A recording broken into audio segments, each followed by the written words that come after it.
Hello, folks, and welcome back to Maps and Graps. I am excited to be back doing the show. It's been a long time since I've felt like I've been able to do podcasting, writing.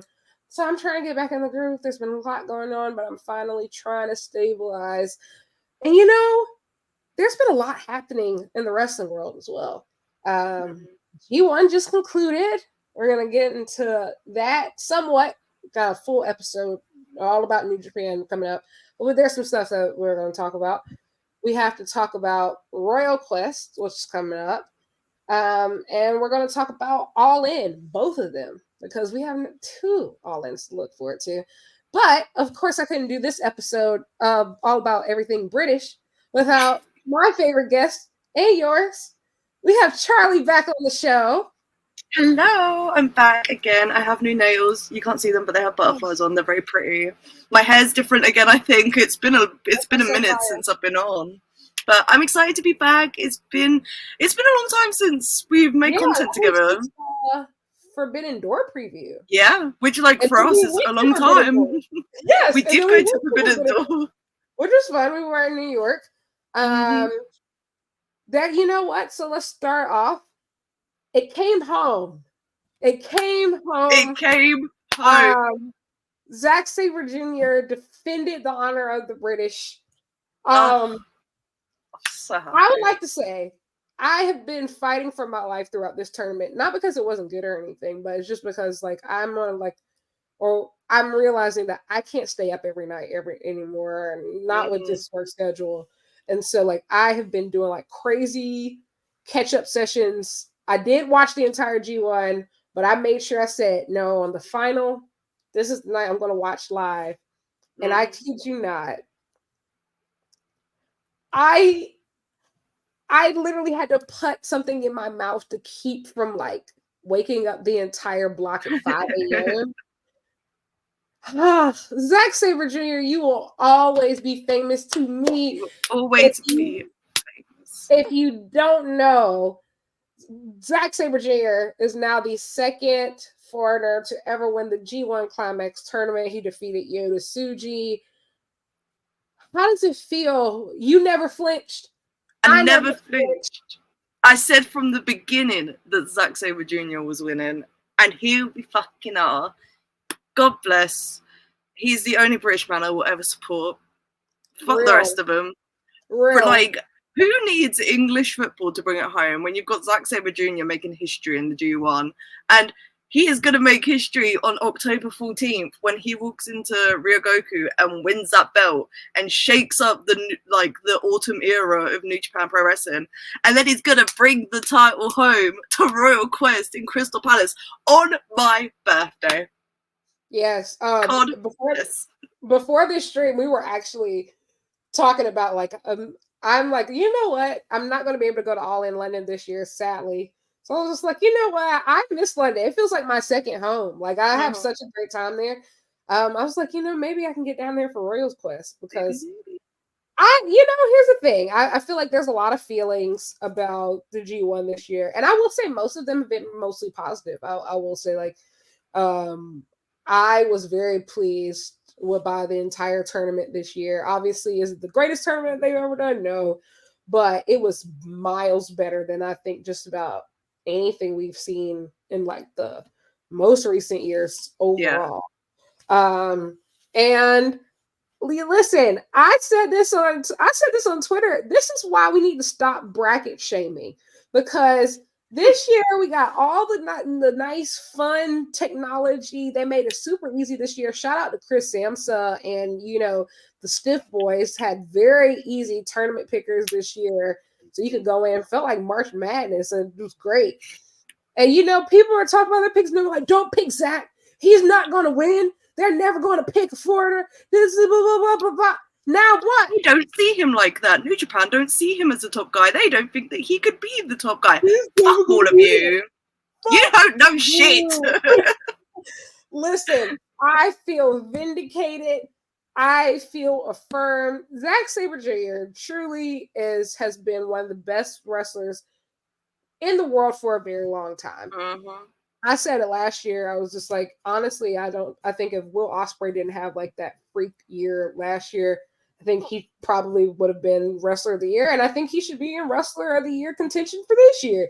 When you think about what he's put forth, and he has arguably, I think, for some people's match of the year for this year versus Bryan Danielson at New Beginning in Osaka.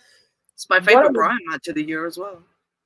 Hello, one of the best. And Bryan's wrestled Ospreay this year, and I'm an Ospreay fan. And I mean, he had one of the best matches at Forbidden Door. And he was one of by far the best performers in the G1 Climax this year. Yeah. He's been on fire. It's crazy. Everything has clicked. And I was talking about this the other day. I'm trying to figure out, when was the shift? Like, was it when Suzuki-gun ended? Or was it like Wrestle Kingdom 17? The new hair. He's in that the crowning match for the New Japan television title. He comes out in blonde hair. He beats Ren Narita, and then he wins his first singles title in New Japan. Then TMDK comes out, asks him, be our leader, and it feels like ever since then, he's completely fell into place. And he's added some size as well. It feels like he's world champion material. He is world champion material. God bless Tetsuya Naito and everything he's done for New Japan, but brother, it is time to get off that championship schedule, because you can't do it anymore. I think there is no shame in using him as an attraction. That is something that is done with several older wrestlers anyways across the business. Having him be the world champion right now is actively detrimental to the business, to New Japan's business. And I think it was very clear in the G1 as well. When you have so many people, I felt like were literally performing so well, at the top of their game. We saw so many people, I feel, have those star-making tournaments that we've been waiting for, that we probably wish kind of happened last year. And Naito just could barely hang. It's only but so many Destino attempts you can watch before you just brother. But I think that Zack is just I think that Gabe Kidd match is one of the best matches of the tournament easily. And I mean, that's not even his style typically. No. I think that's one thing I've enjoyed about Zack this year too, of just he's been coming out of his comfort zone a bit, with some much brutal matches. I think even the Bryan match, you could say that too. It's he's been getting out of his comfort zone. He is so loved. He's one person. I have seen Zack Sabre Jr. wrestle in 4 different countries. And that's crazy. Every single one, he is so well received.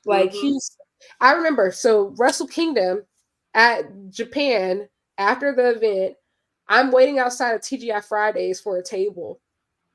And he's leaving the venue, and he's not waiting by the bus with other wrestlers to avoid fans. He's just trying to walk through the crowd like he's a normal person, carrying his luggage behind him. And when I say Japanese and foreign fans, they literally are stopping him. He can't move. And he literally takes pictures with everybody, signs all their autographs. He just does it patiently. Keep in mind, he lost that night. He lost the title to Tanahashi. And that's Japan. Saw him at a meet and greet in Rev Pro. Everybody loves I met him outside of Crystal Palace, and even then he was the sweetest person ever. Literally. And I remember even in Japan, I met him. So because I didn't speak to him at that TGI Fridays thing, but backstage at the Noah show, somebody I was with was talking to him, and so he spoke to me. He was so nice, and I'm just dude, everybody likes this guy. Even when he won the G1, I have never seen the wrestling wrestlers across so many companies unite like that to congratulate someone on an achievement. There was wrestlers from every single company you can think of, congratulating him. And they were just nah, fuck tribalism, dude. It's Zack. That's our boy. It's just Zack. He's just unites the world. And I think also too is one of those things of just New Japan doesn't have money right now, but one thing they can do, this is how you retain foreign talent. Do I think a foreigner should win the G1 every year? No. I think it should be used very sparingly. but they need him. He's a Yeah. guy that you want to stay. Like he wants to stay. He wants to finish his career in Japan. He wants to devote himself. Because here's the thing, Zack does dates outside of New Japan in Japan. Like even like his DDT stuff this year has been fantastic. Yeah. Him and Chris Brooks are like my favorite thing. Like my boys. like and surprising him like stop it. I love them so much. Shard and Tekkas, brother. Oh, I miss everything about Chris Brooks and Zack Sabre Jr. Bro, I love them. I love them like so bad. And like Zack has been doing Noah dates. He does DDT dates. Like he's a guy that's really bought into the culture. And I can't say enough good things about, and I mean, just even like TMDK. Like TMDK has been one of the most consistently good things about New Japan. Oh, absolutely. Shane and Mikey, a fantastic tag team. Kosei Fujita is literally the future of like one of the best young boys New Japan has right now. Easily. I mean, I would put him at what, number 2? Maybe. Behind you. You know what? The only person I'll put him behind maybe is Ryohei Oiwa. And yeah, he's a Noah that's right what I was going to say. Yeah. He's a Noah right now. So, but I think like, I'm just so happy for Zack. I'm excited. Obviously, he broke from tradition a little bit. And so he won't be challenging for the championship at the Tokyo Dome. He plans on entering the Tokyo Dome as champion. But he is challenging at King of Pro Wrestling in Ryogoku Sumo Hall, which is coincidentally a week before Royal 6 Quest. days before Royal Quest. Not that I'm keeping track of when these events are or anything. What are your thoughts on this decision? Because I feel like a lot of people have conflicting thoughts, but I think it's not as bad of a thing as some people are making it out to be. I think it's no coincidence that they chose this show to announce Royal Quest at. The fact that Royal Quest is 6 days after Zack Sabre Jr. is challenging for the IWGP World Heavyweight Championship. Like, sometimes the obvious booking is the best booking. Like, come on, guys. It's his favorite venue to wrestle in. He loves wrestling in Ryogoku. He said as much himself. And then having that moment of bringing that championship to the UK, like, and being, like, his homecoming, and, like, because he hasn't, like, he's wrestling at the Copper Box this Saturday, but he hasn't wrestled in the UK for a minute now. Like, he was meant to be at Revolution Rumble, but had to pull out because of other dates or something. I can't remember the logistics. But other than that, we haven't seen Zack in a minute. If I'm not mistaken, his last... Not till, like, last December. No, he was at the... Wait, I'm trying to... Did he wrestle on the show where... Oh, shit, he wrestled at High Stakes. Yes. Yeah, he wrestled Mills. Duh. Yes. Oh, yeah, then that was a really good match. Because I remember when at the end he came out and like he hugged Will Ospreay. Yes. I blanked on that, but it's still like February. That was February, so it still has been a minute. So I think that this was when they do put the belt on him, it's the right decision. Like I said earlier, Naito, all the love to you. Please take it easy. Like, don't destroy your knees for this business. God bless. And it's also very clear they've been teasing, and I'm looking back now and I'm just like, I feel like if if they wanted him to win, Zack would have never made it out of the semis. He would have faced Shingo. He would have faced Shingo, yeah. Which makes me believe, and right before the G1, there was that LIJ 6-man tag teasing all this tension. I have a feeling that Yotasuji will be wrestling Shingo at the anniversary show, at Shingo's anniversary show, and I think that Naito. I thought there was a 6-man tag with Shingo in at the anniversary show. They really put some of the card out. Wait, he's in a 6-man tag. I saw a screenshot. That's what it looked like. I can check right now. I hate my life. I think so. Like I might be. It might have been for a different show, but I think it was a 20th anniversary. Yeah. A 6-man tag? Don't shoot the messenger. I'm just. No, it's not your fault. I'm just sad. Well, maybe let me find this. If they're not running a singles match, they must be saving that for Wrestle Kingdom. Potentially, yeah, because I think it's going to end up being Naito versus Hiromu, because they've been talking about that match for fucking 7 years now. I'm being dramatic, obviously not 7 years. I think that's the right play too. Naito versus Hiromu. Yeah, it's Bushi, Shingo, and a mystery partner versus Hiromu, Naito, and Tsuji for the Shingo's 20th anniversary in the main event. I wonder if I have a feeling maybe the mystery partner is like somebody from Dragon Gate, maybe like Mokuzuki or BB Hulk. Someone from his, that would make sense. Somebody from. Either way, it looks like they're telling LIJ on LIJ violence for Wrestle Kingdom, which is makes it interesting. I'm interested to see. So, who is Zack's Wrestle Kingdom rival supposed to be? Who does Zack face at Wrestle Kingdom? Because I was kind of under the impression that it was probably going to be Yuya Uemura.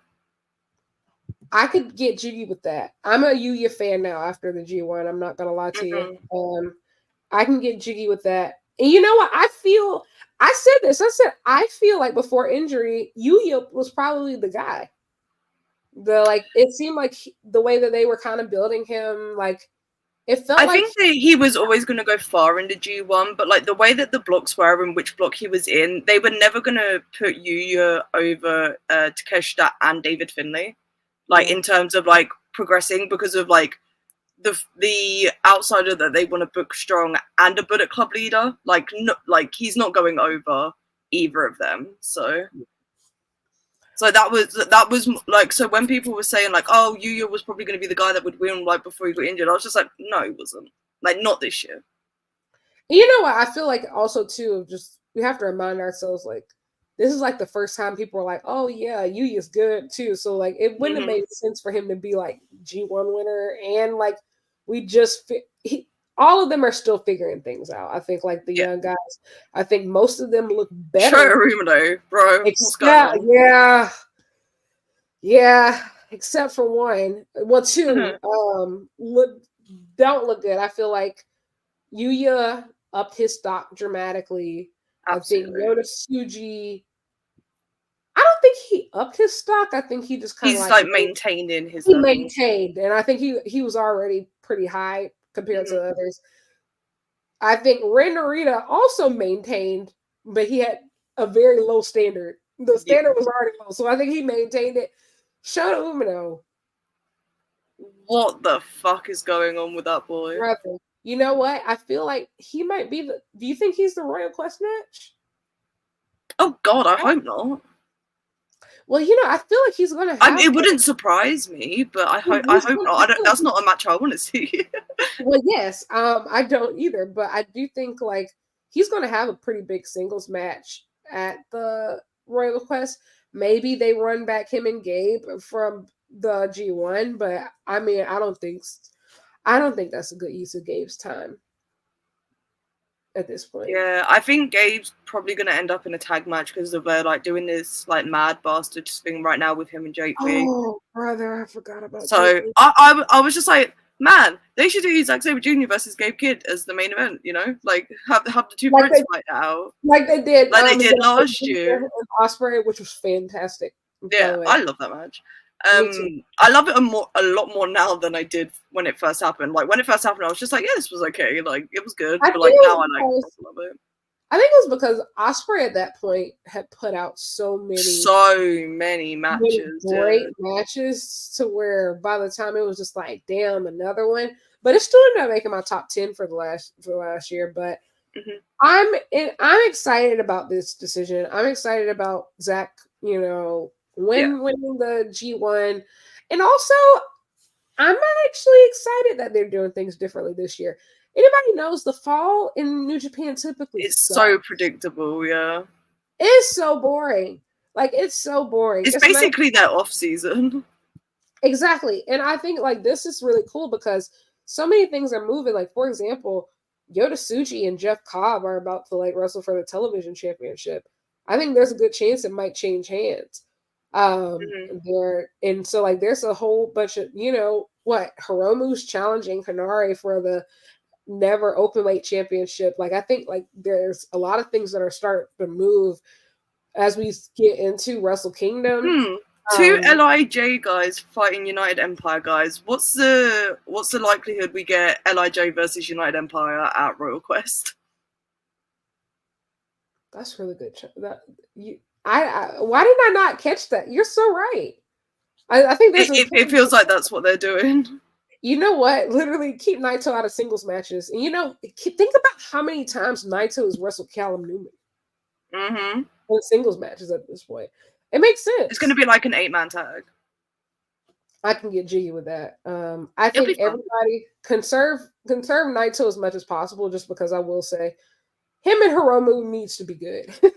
Yeah. Him versus Hiromu needs to be a good match. Like that's just not negotiable at this point. I'm very also interested just because you have to think Wrestle Dynasty. So like what potentially is Zack doing on January 6th? No, January 5th.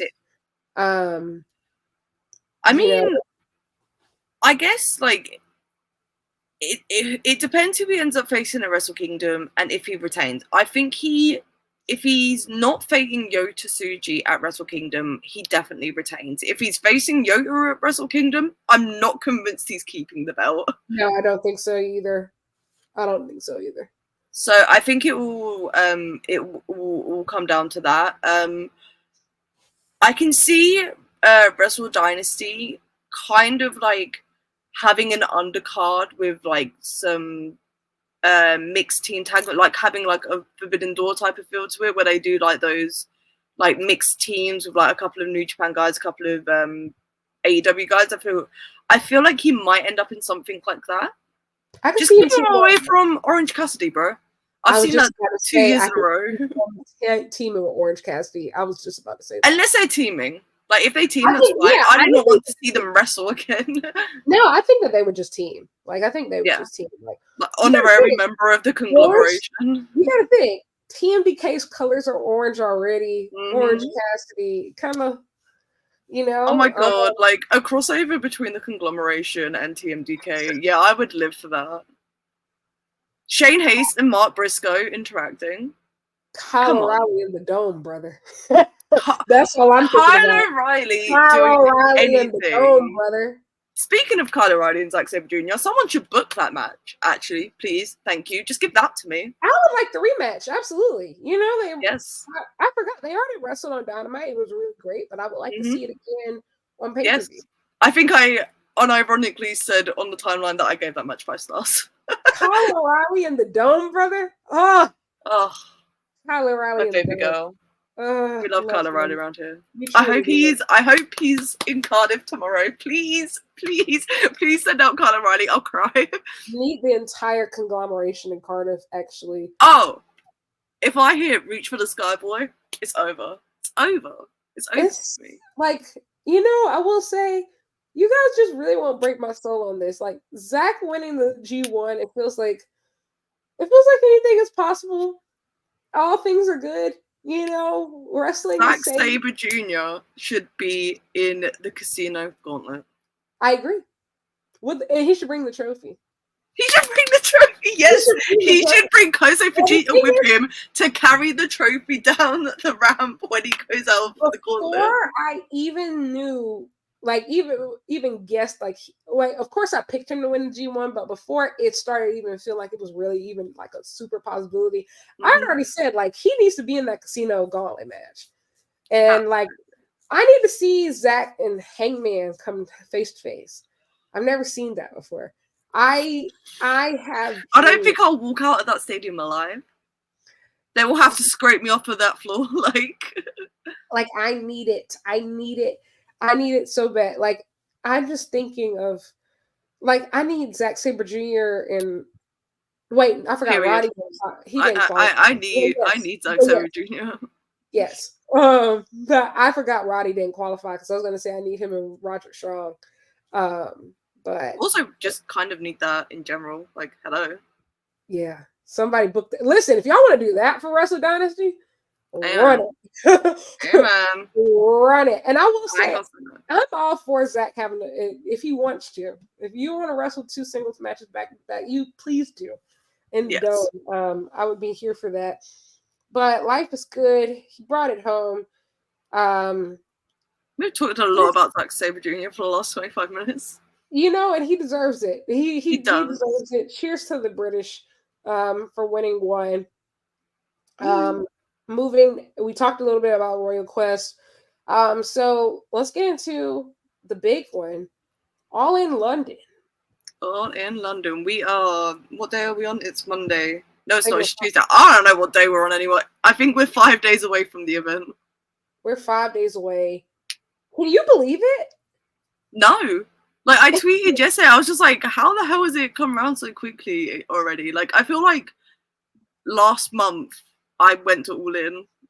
Like the first one in London. Like, I think I've been going through like the timeline. Everybody's been posting like videos from last year, and yesterday AEW posted like a mini documentary of I loved that. That was really good. I did too. I wish it was longer. But it just made me think of just like I had no idea what I was getting into last year. Like we had just started doing media like what 2 months before in the June end of June to doing Wembley Stadium. It was quite the jump. It was such a crazy time of just we had 2 seats. So before we had even like planned to do media, we had already bought tickets during the pre-sale. And we bought tickets together, for the floor. And so like we get there and we're like, oh, so how do we get down there to like the floor seats? They're like, no, actually, you're really not supposed to go down there just because we don't know if you're gonna get back up. And we're just like nodding, like, yeah. Then we were just like, we're totally going down there. We were totally going down. Like, we're totally going down there. And so we like go. I think we said we spent 0 hour in the press box. And so before that even starts, I think just watching people file in was just absolutely insane. Then suddenly you just see this face fly. Is that fucking Mercedes? Like, is that? I looked up. I was like, what the fuck? Is fucking Mercedes, Monet? So the night is already. At this point, I've already peaked. The show hasn't started yet. Like, bearing in mind, before we'd even gotten into the venue, I was hungover because we'd hit the town after Retro the night before. Hackney Wick has stories, let me tell you something. But so we'd long live Hackney Wick. I cannot wait to be back there on Saturday. Oh my god. So we'd gone out, and then I got to like Wembley Stadium, and I said to Derek, I was like, I am so hungover right now. Like, for like the first few hours, all I had eaten was like a samosa and like a bottle of water because I physically could not stomach anything. And then it got like to like half an hour before we were going to pick up our press stuff, and Derek was just like, "Do you want anything to eat from this pasta place?" I was just like, "Yeah, fuck it, I can eat now." And you don't know what? It's so crazy because I wasn't hungover, but I had just had like the craziest experience because that morning, I guess I wasn't like prepared for the weather. I am from southern United States, okay? So when I hear August, keep like back home, I think it was what, like 95, 100 degrees Fahrenheit. God. So I packed like this skort. Wearing my golden elite shirt, not even the elite shirt, the golden elite shirt. The skort, I walk outside. Oh my God, I get smacked by the wind. I walk to a Boots because I was by the London Eye. Keep in mind, I left 15 minutes too late. If I was just 15 minutes earlier, I would have ran into Mercedes at the fucking London Eye. But I didn't know that yet. So I go to Boots to find tights. I find tights. I go to a random bathroom. I change tights. I rip a hole in the tights with my acrylics. But at this point, I'm already running late because I had to bring you like one of those emergency packets for like vitamins. Yes. Yep. So I hop on. Like when I said I was dying, guys, I physically like it was bad. I hop on the tube and to Wembley Park. Keep in mind, it's insane. So many people are down there, but we still got there in enough time. I get to you. I think like you're just. Oh. I'm literally. I had gone to like an M&S and I bought a jumper and I was sat like on this bench, just like huddled up in this jumper. I'm like, I want to go in now. I'm fucking freezing. I'm hungover. And so like I go to. Luckily, there was a lot of different shops available. There was like a co-op like round the corner from where we were sat. There was a Sainsbury's, I think. Yeah, and there was I would go find tights again and find another bathroom where I put tights on. And then I go to the set pasta place. So like there was so much already happening. Then like we have a hard time. We're trying to like find the media entrance. People my god, yeah. I remember when people like just like we also like 4 security guards. Yeah, and then like when we get to the media entrance, I think people are like, "Oh, are you at the right thing?" I'm like, yeah. At that point, like I was so tired. And we stay up for 0 hour. Then we said we're going to go down for like the first 4 matches. So we watched like the first 4 matches on the floor, and that was like Bucks FTR, Stadium Stampede, the Kenny Hangman Ibushi trios match, and like Punk Joe. So those would have. I think I went backwards in that order. Yes, you did it backwards. So we did. It was Punk Joe, Bucks FTR, the 6-man tag, Golden Lovers and Hangman, and then Stadium Stampede. So we watched those from the floor. Which were the 4 that I wanted to see from the floor, to be honest. Yeah, like I think we said like we would leave after Stadium Stampede, which was a good call. And then we went back up right in time for the women's match.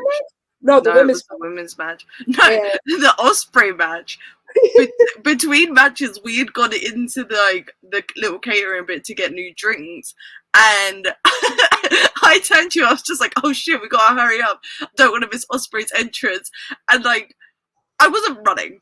I was running a little bit. And ran straight past Sean Rossap because he then later tweeted me. It was just like exclusive scoop. Like you were running with drinks in like the media box, and I was just like, that is false information. I only had 1 drink. And I think what was funniest is like I was like over by like there was like catered food and candy and stuff, and like I was just like, "Do you want chocolate?" Like I'm screaming. Like I think that was my first time ever meeting Sean, but like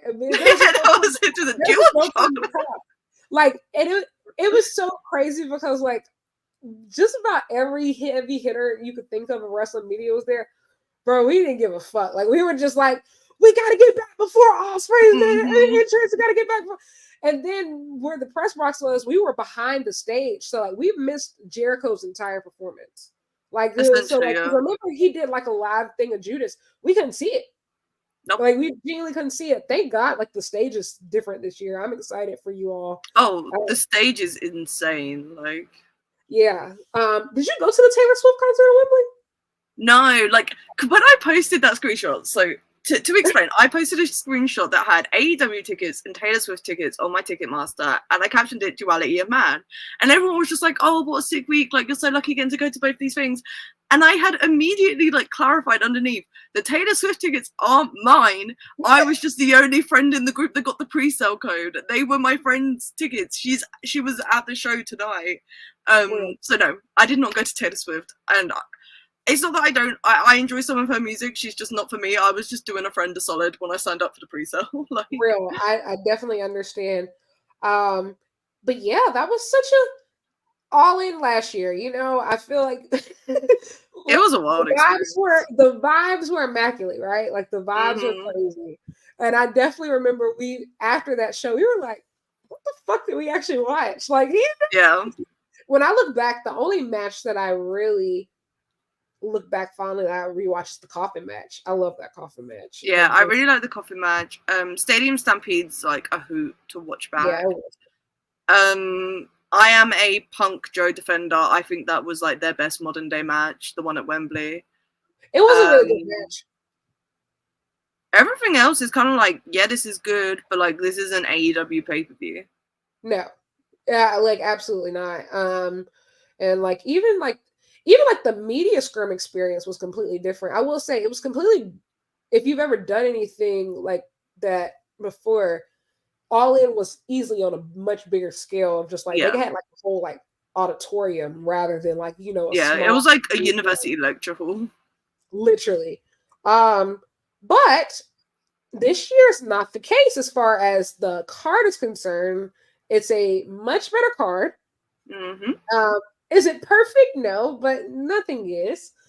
But you know, we're gonna start from the bottom and we're gonna work our way up. So let's start with 0 Hour. We have Willow Nightingale and Tomohiro Ishii versus Chris Statlander and Stokely Hathaway. I want to say, first of all, I'm excited. I am so excited and so happy that Willow and Stat are on this card. Yeah, me too. And like that's really cool. And fucking Tomohiro Ishii on the All In card, like, oh, that's real shit. Like that is God bless, genuinely. Real man. So obviously, I don't even think I know or care who's going to win this, just because obviously Willow and Stat are already scheduled. They're going to have their big blow off match at All Out, but with a stipulation. Absolutely. So the winner of this match picks a stipulation, and the match will also be for the CMLL Women's World Championship. Mm-hmm. But do you think that Stokely actually wrestles, or will there be a bait and switch? I think Stokely's in the match. I don't know how much he wrestles. Oh, gotcha. Who would be the bait and switch? Somebody out. I don't know. Maybe I'm thinking that maybe they use that for like a UK pop, because you know it's 0 Hour. Yeah. So you know, last year they brought out Grotto. Oh God, please! I don't think that that's what they should do here. Jesus. I'm not saying they should do it, but you know, maybe they do this for like, you know, British pop. I can't think of who would make sense unless it's Luke Jacobs. Because like, walk with me him. Obviously, wrestling for the I almost said the IWGP, not correct. The Rev Pro Undisputed British Heavyweight Championship the night before. He's faced Ishii twice now and has not beaten him in a match. So he faced Ishii at the anniversary show last year.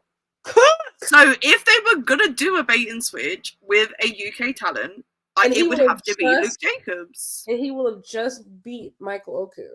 Likely, yeah. Because like I'm almost positive Michael Oku is dropping that belt. I'm like pretty positive that Michael Oku is going to be in the gauntlet, to be honest. Yes, 100%. And so yeah, Luke Jacobs. That like I don't think they are going to do a bait and switch, but like that is what makes sense to me. Yeah. And also last year, I will say, out of the entire weekend, Luke Jacobs versus Tomohiro Ishii was the best match. Well, yeah, that was a real entire All-In weekend from Rev Pro 11th anniversary last year. So I'm excited for them. We have the London ladder match. So we're going to have a 4-way trios match, a ladders match. So it's going to be the 12 people in one match. Patriarchy, Bang Bang Gang, House of Black, and then there's going to be a wild card team. Who do you think the wild card team is? I have a theory that the wild card team is Kip Sabian and GYV. Oh God, Kip Sabian's such a random choice. GYV, maybe. Kip Sabian has been locked in this. He's got the beef with the patriarchy. Exactly. Fuck, that is clever. I don't know how much people would like it, but it is clever and does tie into what they're doing. You know, I'm just trying to just because they've been really pushing it recently with him and Nick Wayne. Yeah. I think because of their being so secretive about who this team's going to be, I think it does have at least one new signed talent, whether that be a tag team or a singles person. I think there's potential for it to be at least. I think there's potential for it to be the Hurt Business, yes. And I think it's either going to be Bobby Lashley, Shelton Benjamin, and Ricochet, which, like, obviously, like, makes sense, or Bobby Lashley, Shelton Benjamin, and Leo Rush, because he's in the UK. He sure is in the UK, and he's been talking like he has something. I also think, mentioning Leo Rush, I think he's the last person in Rev Pro's Cruiserweight Scramble, because there's someone they haven't announced yet, and he challenged for that belt last year against Robbie X. Robbie X isn't in town. He's repping Rev Pro at CMLL for the Grand Prix right now. Yes. Hope he's doing well. Wow, that was not English. Hope he's doing well. Love that man. But yeah, so I think Leo Rush has got a Rev Pro booking, and I think there's potential for him to be involved somewhere with that trio stuff. There's a lot of cool people in the Grand Prix right now. Claudio's in there. Kyle Fletcher's in there. Yeah. This Grand Prix is going well. So I'm thinking, maybe Kip and GYV, but I think Hurt Business could be a really good one too. And I think also, for me personally, if you're going to bring them in, I think that's the best way to bring them in, just because, yes, they're immediately like important. I mean, you're putting titles on them, but it's not like messing with any of the singles titles. Like, you can immediately trios belts, like that's cool. And like Christian, I don't think Christian doesn't really want to keep the trios belts. He's on a mission to win every single title in the company before he challenges for the world title again. And he better win. I'm not gonna lie. I want them to do it. I don't care if he's champion for just a week. Do the Mick Foley run. Yes. I want Christian Cage to win every single title in AEW. I do. What's he got left? He's bro. Christian Cage was probably meant to win the tag team championships with Adam Copeland at All In this year. I did. I was predicting this, and then Adam Copeland got injured. No Metalingus for us. Sad. Well, I feel like AEW might run a pay-per-view in Canada next year. They might do Toronto again. I think they should. That was really good vibes. I would love to go back to Toronto. Me too. It was so much fun.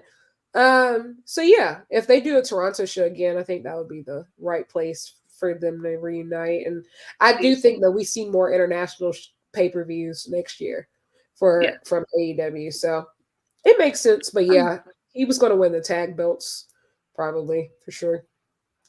But yeah, back to this ladder match. I don't like ladder matches. This is going to be carnage.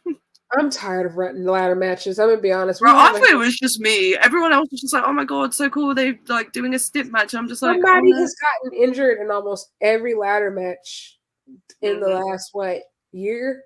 The only one that somebody didn't get injured was Bucks FTR. That was it. Dax got injured in that.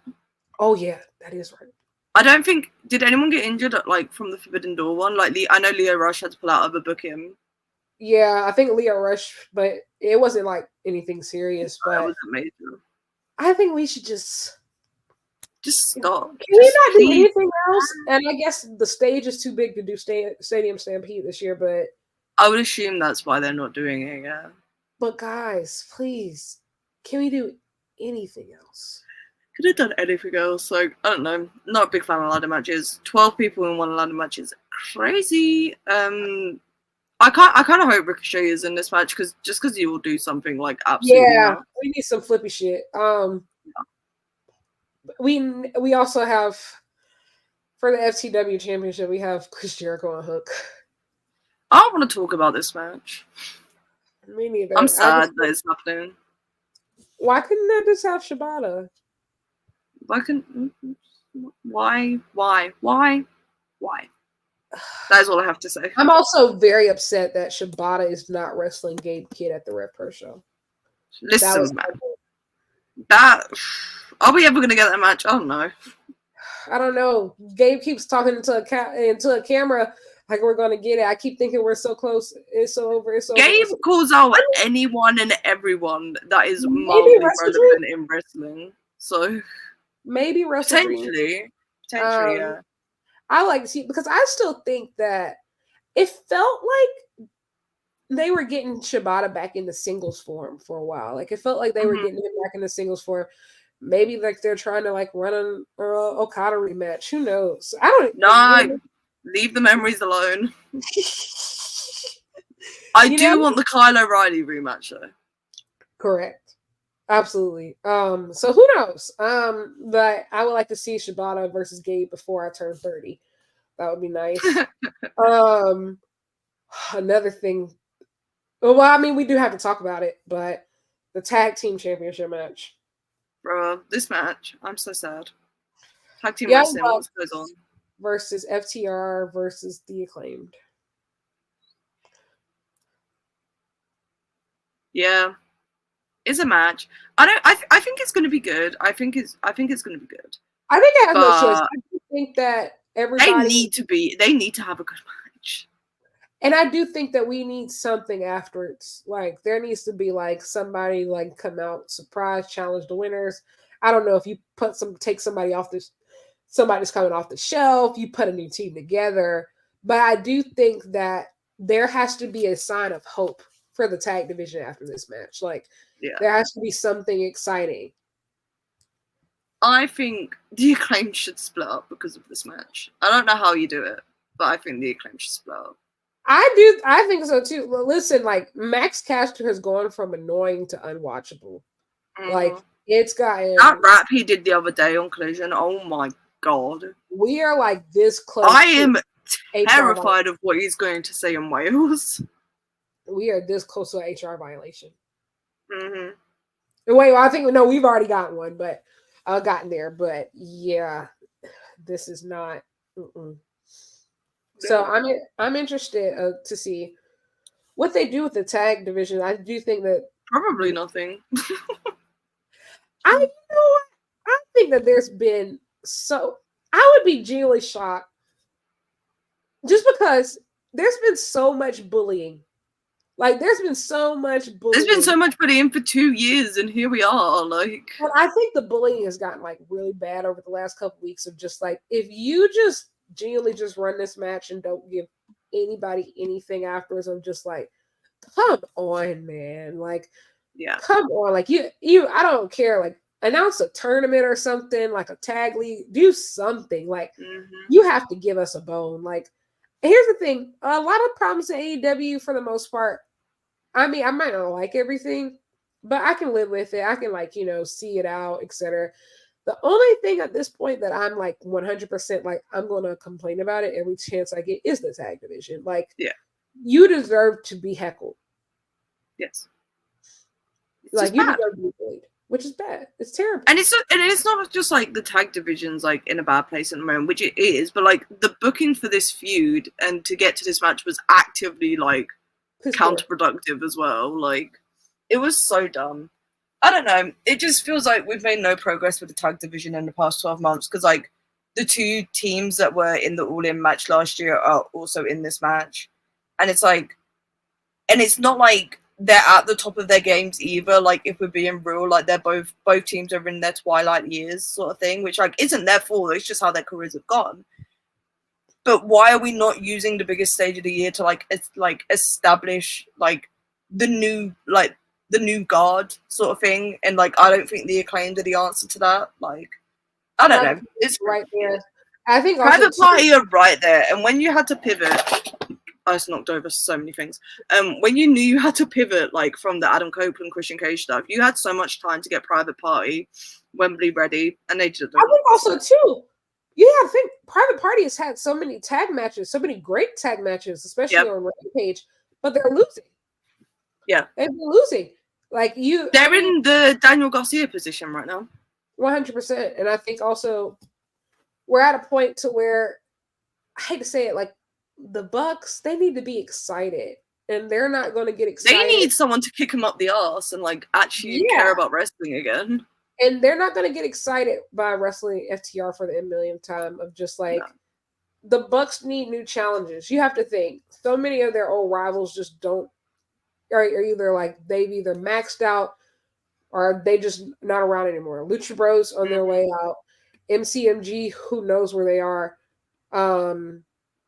Who else? Hardy's washed. FTR enough. SCU split up. SCU split up of just the Bucks. I don't even think it's so much of them being washed. I think they just genuinely need new rivals. Like they need something to spark joy. They need something new. So yeah, my biggest hope of I don't even care more so who wins as long as it's not like FTR. But I think FTR are walking out with the belts. Like I give FTR their shit and I don't always enjoy all of their matches, but you can't deny the fact that they are fighting champions. They bring their all to every match that they have. They put it all on the line. They are active TV participants almost week in, week out since they've been back. They carry Collision. Yeah, they carry Collision. They carry Collision. For what the tag division needs right now, FTR are objectively the correct choice coming out of this match. Yeah, unfortunately. It pains me to say that. Like, it very much pains me to say it. If these are our options, good God. Like, I'm more so than anything, I just want hope. I need something. Like, I need something after this match. You either split up the Acclaimed, you show us a new team, you give us something. Like, something. You announce a tag tournament, a real tag tournament, like a real one. Like a not... We need something. Like, I think we need something to stick our teeth into. And so that's a tag match. Then we have the Casino Gauntlet match. For a guaranteed world title shot. Who do you think is in this match? I think that there seems to be... I think there's some people who are obviously going to be in it. Orange Cassidy being one. Yes, he qualified. I think Hangman ends up in this match. Yes. I think... Honestly, at this point, since they haven't announced anything, probably Okada ends up in this match as well. I'm after the reports Fightful put out. I think there's a very strong chance that Jay White's in this match. Yes. We've already mentioned Michael Oku as a surprise. Like there is possibilities that like Bobby Lashley, Ricochet pop up here. I would like Zack Sabre Jr., please. Zack Sabre Jr. is another one I would like to see. Pac. What the fuck's Pac doing at Wembley? Yeah, that's a good one. That's a good one.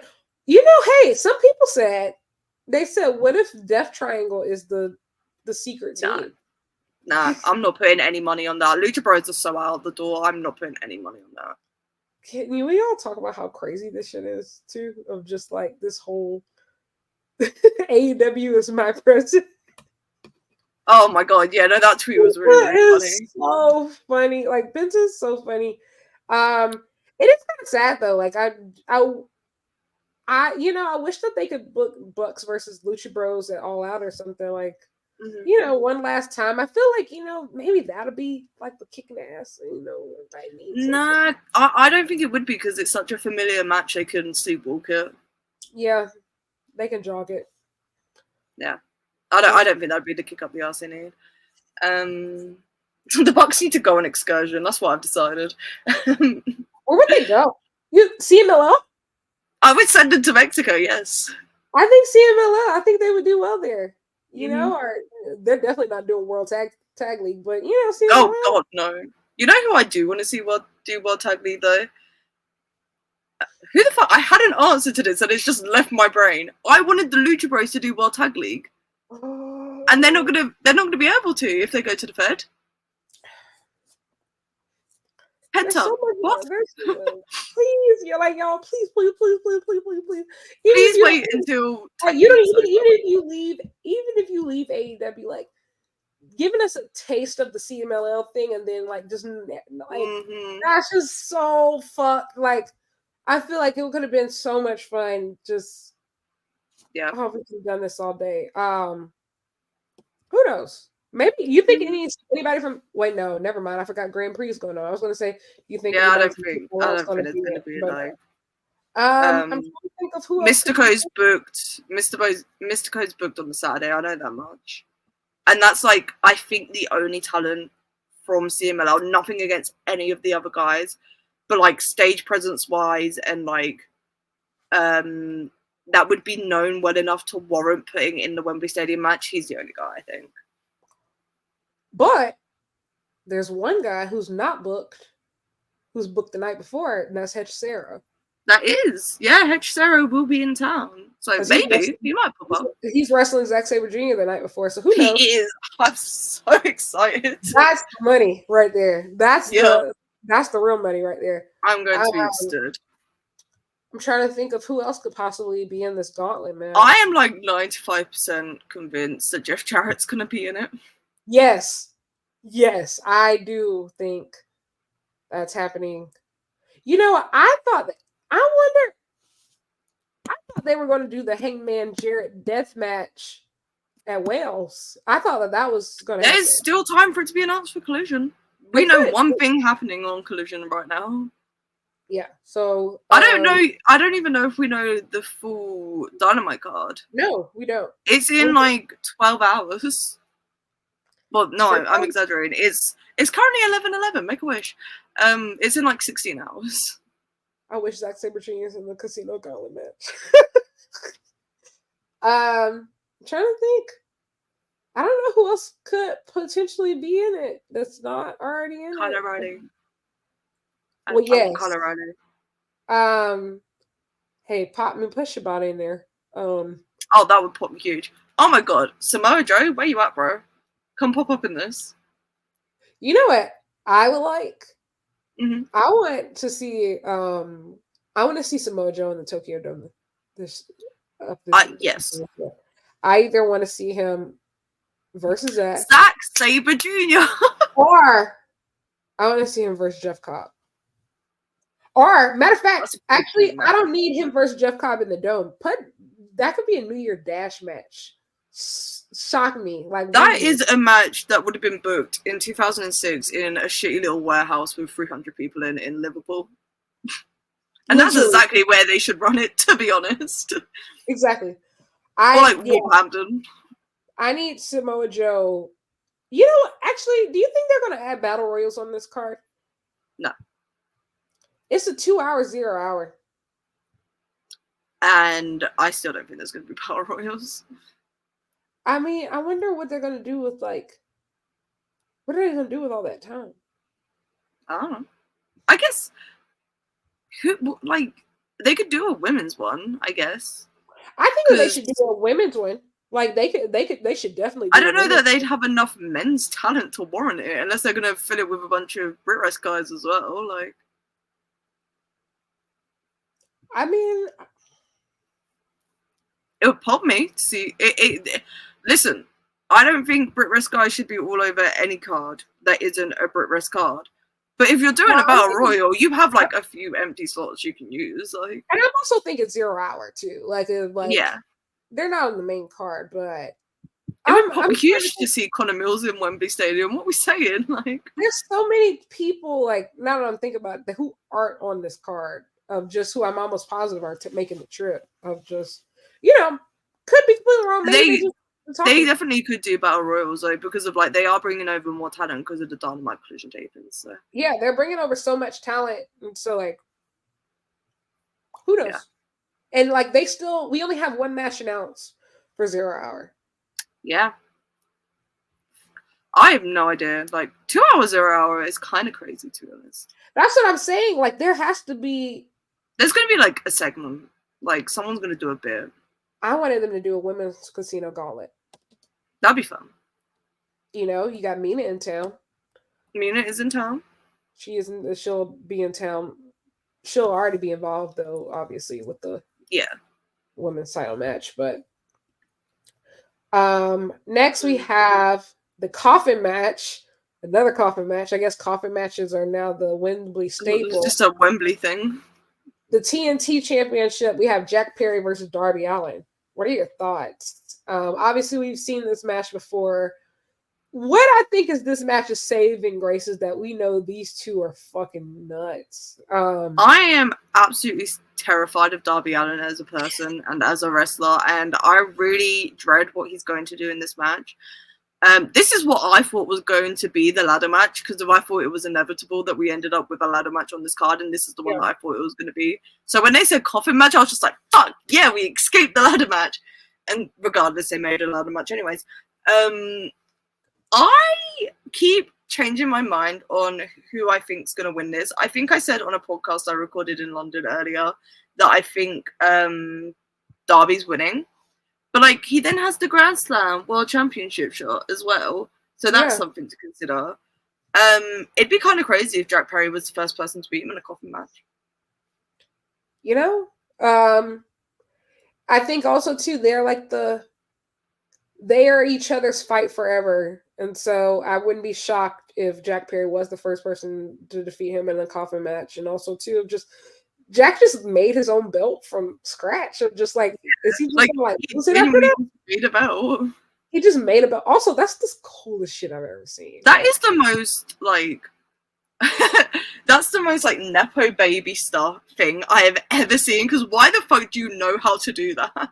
Just melting down his own metal and stuff. I'm like, this is. It's when did you have the free time to learn how to do something like that? It's that was unemployed during high school. Learnt skills. I respect it 100%. I'm not making fun of him, I must say. Or anyone that's unemployed or an epidemic or whatever. I don't care about any of your lives like that. I'm just rambling. But yeah, it's real shit. Love Jack Perry for that. What a change from last year's All In. I know, right? Real glass, man. Real glass. Real glass. There is absolutely going to be real glass in this match. I don't know where they're going to put it and how they're going to use it. But yeah, 1000%. There will be real glass used in this match. But yeah, I think Jack might retain. I think he should retain. But if he does retain, they gotta he needs to wrestle more. Absolutely. If he's going to keep this belt, he needs to get it together. If they do a men's battle royal, it should be for a TNT title shot. Probably for what? For Grand Slam? No, All Out. Oh yeah, I forgot that is happening 2 weeks later. I'm thinking Grand Slam. I'm thinking about Derby. Yeah, All Out. That kind of important. Next we have the American Championship.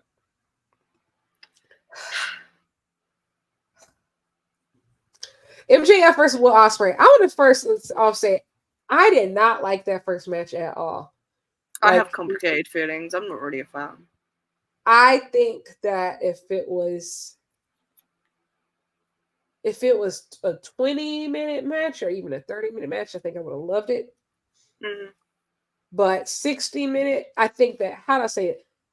Max and Will Ospreay are two very talented wrestlers. Yeah. They are two very talented wrestlers who have very bad habits individually. Mm-hmm. They bring out the worst in each other. Mm-hmm. With the drama, the theatrics of just the things that are always air on almost too much together. Yeah. Are way too much. And I'm not as worried for Wembley from the length perspective because I know they're not going 60. They're not going to now.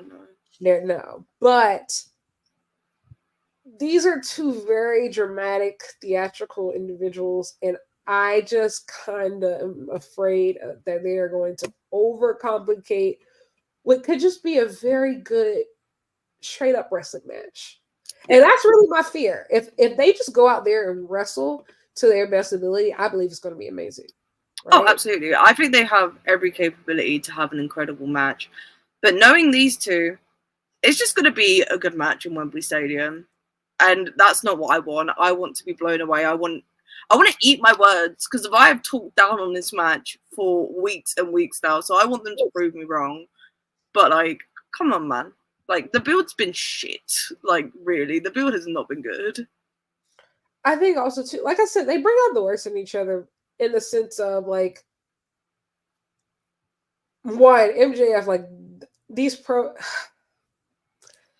I get. Everyone knows how I feel about an MJF. I know last year he was so over, it was insane. Like, right? Like people were singing a song that didn't have words. So I understand that you had to make him like more heelish, whatever. But seriously, these pro-America gimmicks in 2024 are lame. These anti-immigrant gimmicks are lamer. Like, I don't think that you need that. Like the evil foreigner gimmick, seriously, in 2024, can we please do something else? There's plenty of other things that I think that these two, you could have easily created heat between them without resorting to low-hanging fruit. And also some of those... All Max had to do was call himself the last world beater after winning the international belt, and tell Ospreay he's doing his gimmick better than him. That is all Max had to do. I think also too, with him defending, he's had defenses in the UK, in Mexico. That was Ospreay's whole bit, all of 2023. Just like, I'm the last world beater. I go around the world and I defend the championships. Like, I'm the guy that does it. All Max had to do was quote that. That is all he had to do. Literally. And now we have all this, like, it's just, I just feel like I'm already get so upset with Max because I feel like he resorts to low-hanging fruit and also stuff that just is just inappropriate. I watched his Summer Sizzler promo. Brother, what were you thinking? I get being a heel. Trust me. I get being a heel. But you can be a heel without being a bigot. Yeah. You can be a hater without being a bigot. Like, we bordered on racism. No, we've touched it, actually, quite a few times. Quite a few times. In the last couple months with some of these promos. And it's just like, it didn't even have to get there. Like, I also too like the Tiger Driver 91. Oh, Ospreay, grow a fucking pair and hit this damn move.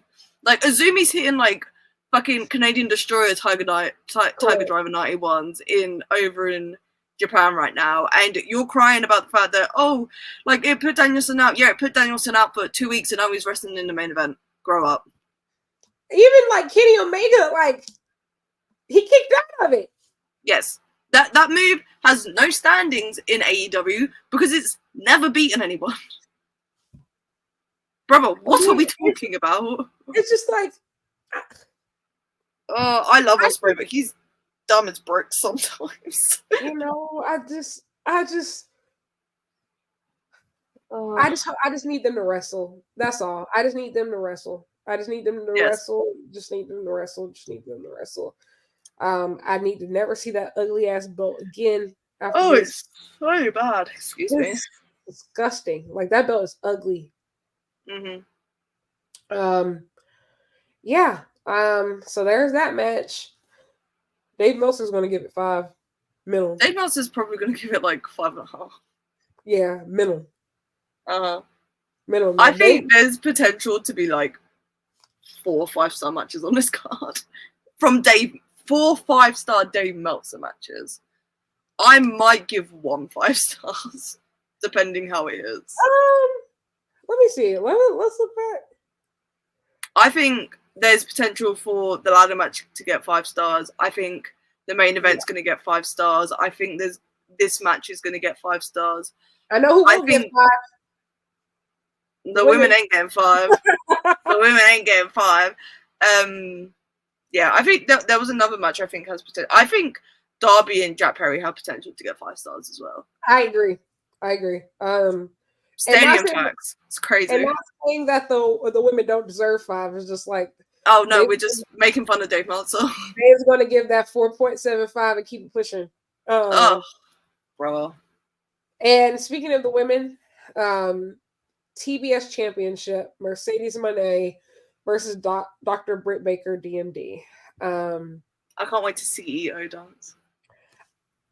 I'm so conflicted on this match, right? I think it's going to have incredible vibes. I think the crowd's going to be really up for it. The women have incredible stage presence. I think the wrestling's going to be all right.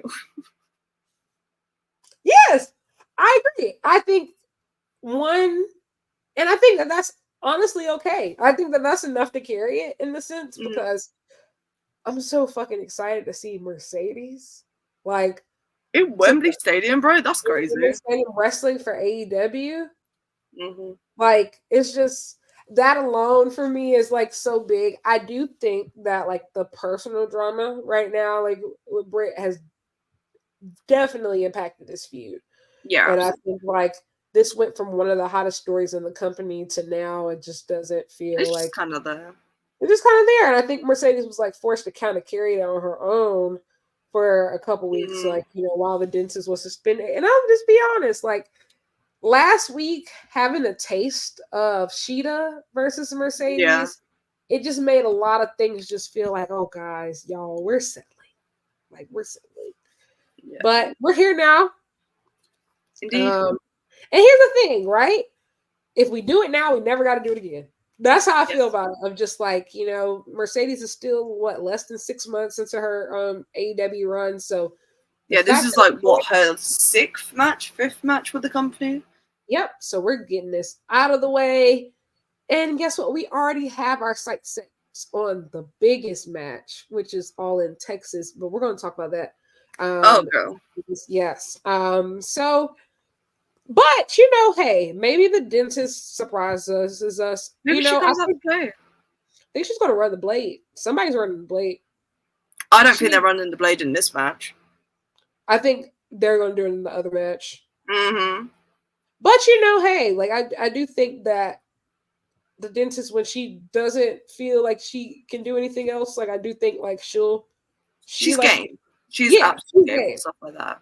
I will say, if my goat Mercedes bleeds at Wembley, bro, if Mercedes bleeds in Wembley, I'm not walking out of that stadium alive. I'm taking that picture, I'm printing it, I'm framing it. I'm 11 rows back from the ring. I will be screaming so loud she can hear me. My crimson masked goat. Mm-hmm. When that happens, when like that eventually happens in AEW, scenes, top 10 moment in history. Man, just in history, not AEW history, just in history.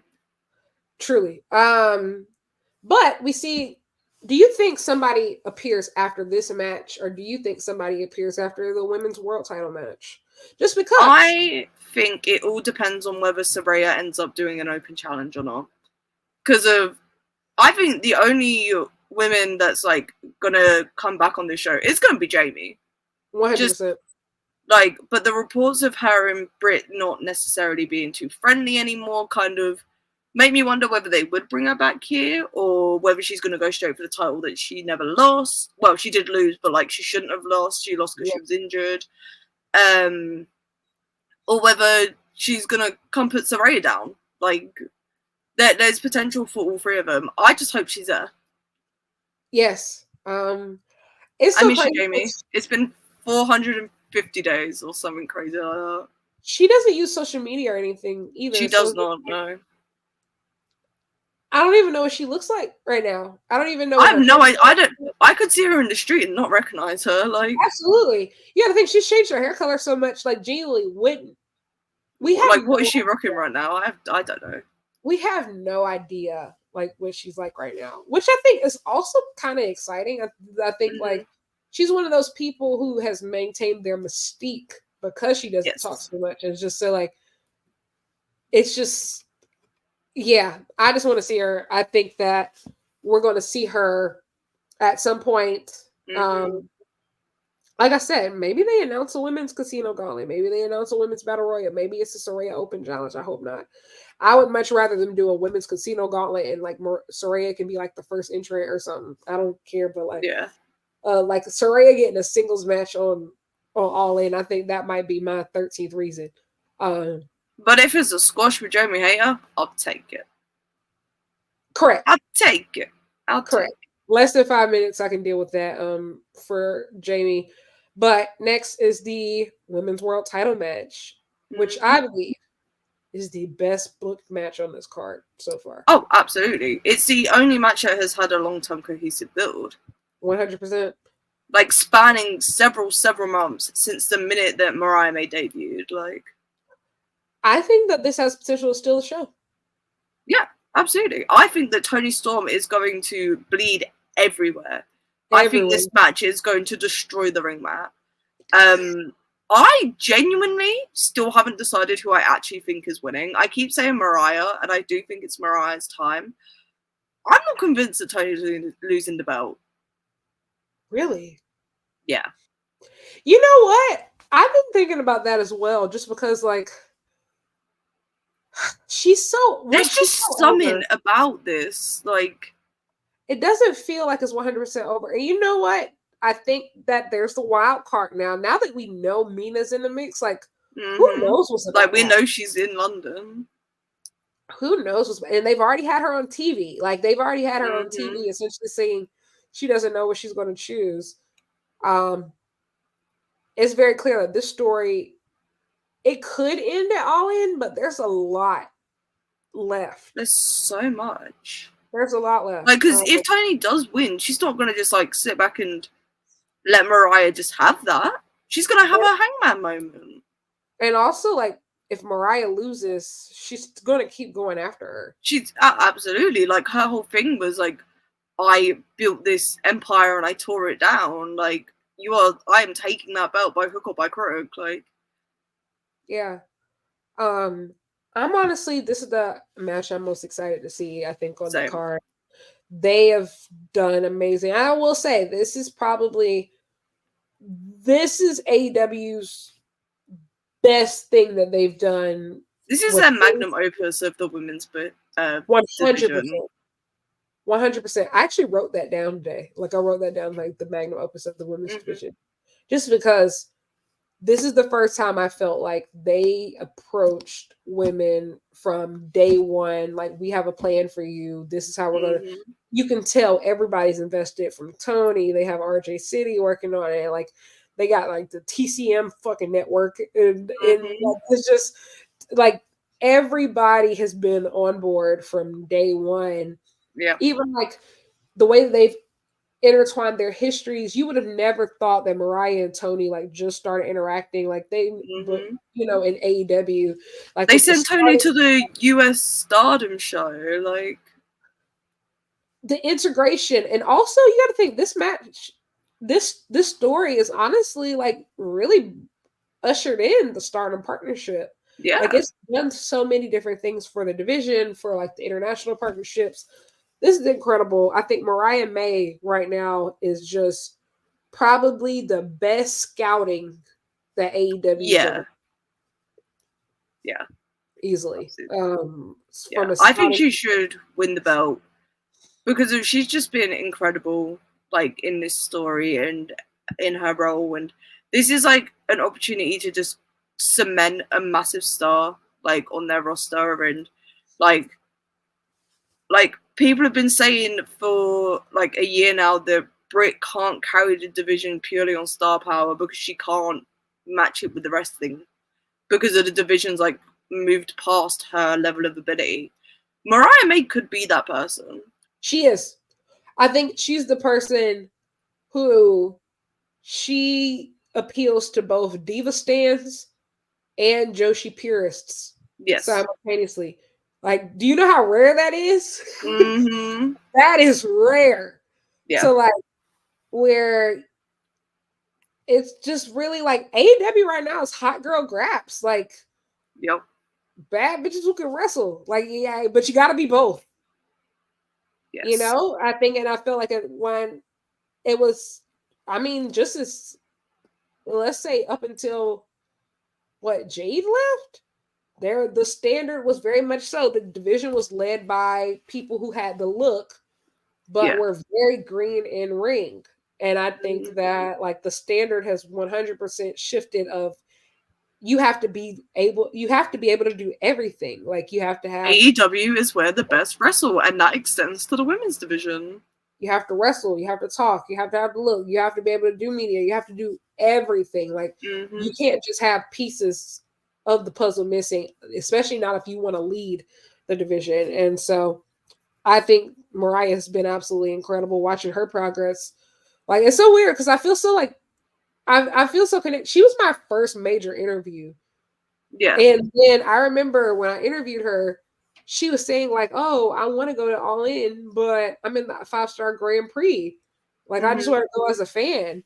And like a year later, she's She's wrestling in one of the biggest matches for the world title. Like, that's absolutely insane. Like, that's absolutely insane. But shout out to AEW. This is one thing that they've done perfectly, I would say. Like, absolutely. They've knocked it out of the park. So I just hope both teams have fun. Last but certainly not least, we have the main event. It's the final countdown. Speaking of that, fucking Bryan Danielson. Fucking brother, stop interviewing Bryan Danielson before this match. I don't want to hear shit this man has to say anymore about this fucking main event. Oh my god. Could you imagine if you saw that Bryan Danielson was wrestling in his, what could be his career's last match, and like your first exposure to this was a bit of media of Bryan going like, oh, well, I don't really care if I lose or whatever. Like, I'm kind of ready to retire anyways. You're not going to want to go see that because you'll be like, oh, well, why should I care about the match then? Stop interviewing this man. Regardless of that, I'm very excited. I want him to stop talking. I think also, too, even today, he's like, oh, I don't know if I have Final Countdown. I'm actually happy with my old song. Like, brother, shut up. Brother, the match is called The Final Countdown. That is what they're billing it as. If he doesn't come out to that song, what are we doing? Brother, that fucking song is literally holding all this together. There are some of us who have literally decided to let all of our other grievances lie just because we said, well, when Final Countdown plays at Wembley Stadium, I'll be crying. Everybody be fine, right? Like, if I hear that, I'll be like, bro, I'm going home. Greatest moment and at Double or Nothing this year too, of just like, bro, when we were at Forbidden Door 2023. And that like black and red like square graphic came up, I literally turned to lyric and I was just like, it's Final Countdown. And the song hadn't even hit yet. I just saw that graphic and I was just like, it's Final Countdown. And then it hit and I screamed so loud. Man. What a moment. It was beautiful. Like it was just beautiful. I will say, like that song literally washes everything away, anything that happened before it. It's like a get out of jail free card. Like for Anarchy in the Arena, I think that's why some people say it was the best Anarchy in the Arena, just because it had Final Countdown in it. Like that's, and with the coffin drop. Yeah. Like, you can't really beat that. When it comes to this match, I don't think nobody has ever doubted that the match itself is going to be great, right? Like, no. The in-ring quality has never been in question. Never. The build has been iffy, and I feel like every time the build has not been great. Swerve Strickland's been incredible in this build. Swerve Strickland is now at number 3 for me in world title reigns and AEW world title reigns. The only people I put in front of him is Kenny and Mox. And it's part of it is because Swerve has had every opportunity to fail during this title reign, and it wouldn't have been his fault. Yeah. Like, it wouldn't have been his fault at all, just because, like, the booking, so many different things have happened. But the fact that he's persistent and he's made lemonade out of lemons every fucking time and manages to come out of every single situation more over than he was before. He's only getting more popular. He has carried this build. Yeah. And it's been fantastic. He's been fantastic. And every time I feel like we've gained some type of momentum, like when they did the face-to-face. Yeah. When we did the face-to-face, like, I felt like we were gaining momentum. And then the next week, Brian's like, yeah, I'm getting fired up. I'm going to beat up Jeff Jarrett. And then he's like, next week again, was just like, I actually don't care if I win. So, yeah. It's been real interesting. I think the match is going to be incredible. I will say I'm not convinced that Brian's walking out with a belt. I'm like 85% sure he's winning this match. I would like to be 100% sure, because if Brian loses here, brother, I know that like they've made it in a title career versus career match, and that like changes the dynamics a little bit. But like also, You could have saved that for Wrestle Dream. You could have had Hangman main event, but that's just me. That's just me. No, 100%. But also too, I'm kind of like, I feel kind of like that way if he wins too, because if you've sat here and you've told every single body, I don't care if you win, if I win, I don't care if I win, and you win, I'm gonna be pissed. I'm not gonna lie. Like I think I'm gonna be pissed just because, you know, at the end of the day, they haven't reached 50K yet. Are they going to? Yes. But you're still trying to sell tickets. You're still trying to get people in line, right? Like you have the whole team in the UK right now. Like, what the fuck are you doing, bro? Yeah. And I love Bryan Danielson. Like, I don't want him to go anywhere. Like, I love Bryan Danielson. And he's typically one of those people, like, as far as promo guys, he's one of those guys that I look to of just like, oh, do I need to be sold on a match? I'm going to go listen to what Bryan Danielson has to say. Yeah. Like, that's why I think this has been so frustrating for me, is because, like, this isn't even you. They even have Eddie Kingston like taking videos from home telling you lock in, bro. Hilarious. Yeah. I don't know. But Swerve has been incredible, and I kind of like feel some type of way if like Swerve's reign ends right now. Mm-hmm. But also at the same time, like if Dragon doesn't win this, and we went through all this, yeah, you know. But, you know, and I realized the only thing that can really fix this is they just have to have a match so good to make me forget that all this happened. Yeah. But all of this is going to be irrelevant when the bell rings. Yeah, like, really, it's going to be fine. I think everything's going to be fine. Mm-hmm. I think the only question is, do you think Hangman gets involved? The thing with this Casino Gauntlet, right, is they've made it sound like it's kind of the Money in the Bank gimmick, that they can just cash it in. If he wins and doesn't immediately cash in the main event, I'm going to be a little bit baffled. So, because I can't see him getting involved if he doesn't win the Casino Gauntlet. Unless he's causing Swerve the match. But how does that benefit him? It's not him that will have the title. But I'm just saying, like, he wants to be the one to take everything from Swerve. Like, helping Bryan win doesn't do that. But I mean, doesn't it though? No, because it's not Hangman physically doing it. Like, it's not him causing that damage, really. Like, sure. I feel like I don't know, but like, I think that's a cop out for the feud. I absolutely don't think that Hangman should get involved unless he wins. I don't want him unless he's walking out with the belt, because if he's cashing in, I agree. Yeah. I think that the one benefit that this feud has is the match between Swerve and Danielson. And my thing is, if you're not going to like actually like do like the Money in the Bank type thing, the match needs to stay pure. We need a clean finish. Yeah. Like the match is the selling point at this point. Just because the build has been kind of the match has to be good. And like the match has to be clean finish. And I think also it would be a hilarious caveat if Bryan wins, like final countdown hits, and then Hangman just appears and cashes in immediately after. Because then he's won the match and his career's not over. But Hangman still ends up with a title. And you know, also too, I think too, and we all go home happy. We can't have two wonky finishes in a row, the main event finishes in a row, 2 years in a row. Like I think last year was just too much. I don't think that we should have two happy endings, send everyone home happy endings in a row either. But that's what we're doing, so. But you know, did I go home happy last year? Really? I think myself. I mean, you know, like I get what you're saying. Most people did, but like by then, me and you, we were like, we walked out that stadium after this con. We were just like, damn, we were so done.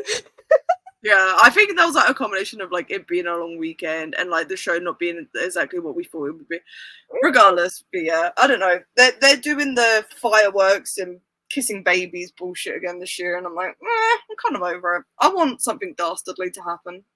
You know, I was Swerve is about to like terrorize Bryan's children though. Like it's gonna get. Oh yeah, but like They're still going to send everyone home happy if Brian wins. Like, yeah. So who knows? I want to walk out of that stadium pissed off for like wrestling reasons. Real.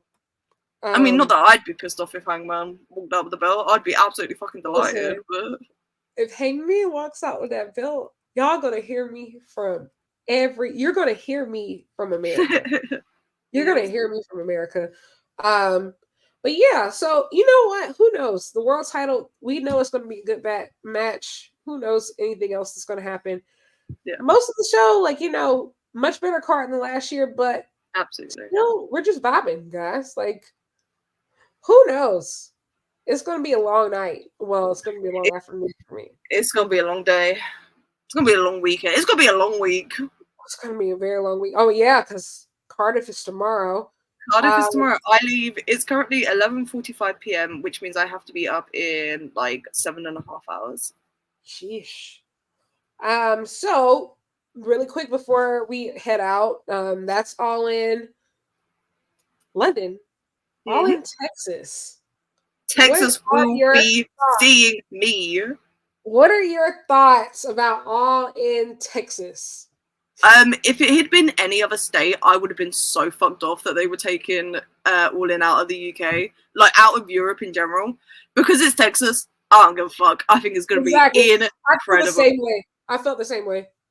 Like if it had been like Mexico, I would have been absolutely okay with that as well. Like if they'd like put it any other country, it would have been fine. But like any other state, I would have been like, what the fuck? Get your own pay-per-views. But Texas, y'all in. I'm gonna be there. 100%. They should bring back the all-in graphics, but instead of it being the all-in graphics, it's just everybody wearing a cowboy hat. Listen, I think that they nailed the rollout for this. Yeah, it was incredible. It felt big. The press conference felt big. And doing it prior to All In was a smart decision. Very smart. I think. Imagine they announced this at All In, but like, oh yeah, we're doing All In again next year, but you guys aren't getting it. Like that would have been crazy. I think also too, just the visual. That visual of Swerve, Athena, Mercedes being like so good. The pinnacle. Like it's fantastic. And then I think Athena, Mercedes. I think also too, Athena being the centerpiece here is so special. And I think it's just so important. I think it also it answers a lot of questions. A lot of people have been like, oh, where's Athena? Why is she's not on AEW yet? It's very clear they've been saving her for a very special occasion. What happened? We'll talk about it after. Okay. It's very clear that they've been saving her for something very special. And this is it. Mercedes and Athena, I think that's your Danielson Omega. Yeah. Truly. Like, this is it, guys. That is the match. And here's the thing. I have a hot take. I think Athena should win. So do I. I think she should win. I don't disagree. I think the thing is, I think Mercedes is the greatest of all time. Athena is the best today. Mm-hmm. Today. Yeah. Mercedes has been out for a while. She has a lot of ground to cover to say, like, Athena is the best women's wrestler in America today. Yeah. And so the GOAT versus the best in the world. You know, the story writes itself. This could be transformative. And also, I would like to say, this is my agenda is starting. I need the cowboy at the top of the card. Bro, if Hangman isn't either defending the belt or winning it there, what the fuck? I do think this card gets Omega Okada. Correct. I agree. If Kenny's back, which I hope he will be by then. And if it doesn't, I think potentially, or wait, no, they wouldn't give that. I think it's going to get Omega Okada or Young Bucks versus Golden Lovers. And not that I would personally run that tag match back. I definitely wouldn't. But I think that going to though. They're absolutely going to. But if they don't do Omega Okada, I think they're going to do Okada Takeshita. Oh, that would be a big one. I think Takeshita could be in the gauntlet. Oh yes. He'll be back from Japan. Sorry, so unrelated to All in Texas, but I just thought about it. He's done with the G1 now. You're right, and I think he's already back. He had already flown back to America, so he might. Yeah, He should have flown. Probably should have flown straight to the UK. If we're being real. Yeah, but I think I don't know. I think he had to stop. Unless he needed to go like change out his luggage or whatever. Like. Yeah, so I think like he might be. You're right, Takesha. Please, God, I need Takesha on the All In. I miss you. Like I said, there's so many people who still aren't accounted for. But yeah, all in Texas. I think it's going to be incredible vibes. I think it's going to be huge. I think we're going to see some really big matches. It's going to be huge. I'm just so excited. I think everything's bigger in Texas. I think that the Von Erichs are going to have a big match. I think they could win the tag titles. I agree. It wouldn't surprise me in the slightest. Young Bucks versus Von Erichs. I think Dustin Rhodes is going to retire here. Correct. I agree. Who do you think would be his retirement opponent, or do you think he goes into like a multi-man match? I don't know. I think he would want to have a singles match as his retirement match. I agree. And obviously, he doesn't get his desired opponent. So who's second? And I think that's a question mark. Who would be second? I don't know. You know who would pitch themselves for that match though? MJF. Jericho would pitch himself. I immediately went MJF. I was just like, who is close with Cody? Jericho will 100% pitch himself for that match. Oh, Jericho's going to be on that card in some form or fashion. It's going to make me upset. But yeah, All in Texas, y'all will be seeing me there, of course. Yes, we'll be out there with cowboy hats and boots and drunk as a skunk. You will find me at a bar. Yeah. No, we need to tailgate. I'm so serious. I'm like, I think we should tailgate. I don't know what the fuck a tailgate. I know what tailgate is in theory. I don't know how to do it. I'm so down. Like party in the parking lot almost. Oh, that is my vibe. Like party in the parking lot. Yes. Oh well, I'll give you a full crash course. But yes, that's y'all in Texas. We talked about All In London, a little bit of Royal Quest, and of course, it came home. Shout out to Zack Sabre Jr. This is the preview. Thank you, Charlie, for coming on. Of Thank course, you for having me. An educated British wrestling scholar on. Have the best time. I'm living by. We should do a recap show. Yes, because they're gonna be either maybe next week. If I'm not dead next week, we'll do a recap show. All right. Do you want to I mean, we can talk about this afterwards, or should we wait until after All Out? Because I feel like we'll circle back. Yeah, we'll circle back. We'll all get back to you. But thank you for joining me. As always, you can find me at Lyric Wrestling on Twitter, Instagram. Subscribe at Lyric Swinton on YouTube. Hopefully, I'll have some new stuff coming out soon. Charlie, where can we find you? You can find my @ is on screen. This is my personal account. Add an O at the end, and you can find my Instagram, or you can find all my stuff on the Wrestle Purists channels on YouTube and WrestlePurists.com. That's where you can find all my features. And if you're British and you go to shows a lot, you'll probably find me at a show. I travel a lot for shows. I'm about all the time. Come if you see me this week, come say hi. Don't be weird. That's my only requirement. Don't be weird. And if you bump into me at the bar, you are legally required to buy me a drink. Real. If you're over 18, I'm not encouraging underage drinking. Real. Absolutely. Thank you for watching Maps and Graps. You'll hear from me soon. Bye. Peace.